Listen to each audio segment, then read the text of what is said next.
This is the new Hyundai i30N, a spicy Korean dish designed to barbecue the Volkswagen Golf GTI. And so here are the carwow top 10 things you need to know about it. The N gets an aggressive body kit with deep front air intakes and a large rear wing to make it stand out from the normal i30. But which do you think looks better? This, a Ford Focus ST, a Skoda Octavia VRS, or a Volkswagen Golf GTI? Click on the top right hand corner of the screen to vote. The car is powered by a 2-litre turbocharged petrol engine. In standard trim, it has 250 horsepower, while a slightly more expensive performance pack version has 275 horsepower. Both cars send their power through the front wheels. Inside, there's the usual hot hatch touches like sportier seats and some new dials which have gear change lights. Meanwhile, on the steering wheel, there's a pair of big blue buttons that let you toggle through various driving modes. The 250 horsepower version of the N is good for 0 to 62 in 6.4 seconds. The extra power you get from the performance pack drops this number to 6.1 seconds. That's 1/10 quicker than the Golf GTI performance.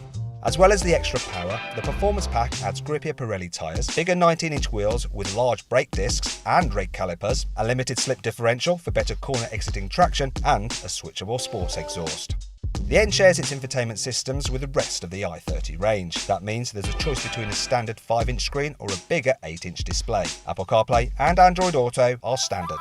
Unlike most of its rivals, the i30N will only be available with a 6-speed manual gearbox. There is no automatic offered. Still, it gets launch control for rapid starts, while a rev matching system auto-blitz the throttle when you change down a gear so you feel like a racing driver.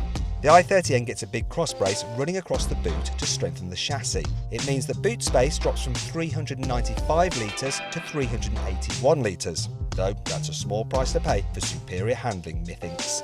Hyundai says the N in the car's name is a reference to Namyang, where it's built, the Nürburgring, where it was developed, and because the shape of the capital letter N is like a chicane.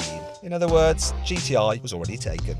The i30N is set to go on sale towards the end of 2017 with prices starting from just under £28,000, which is still quite a lot for a Hyundai. In fact, the performance pack is likely to be around £30,000. Anyway, if you click on the top right hand corner of the screen, you can go to carwow.co.uk and build your ideal car and get 5 great offers back from top dealers within 24 hours. If you enjoyed this video, please like it, share it and subscribe to our channel. Click on the video windows to see reviews of the new Honda Civic Type R and the Volkswagen Golf GTI and R.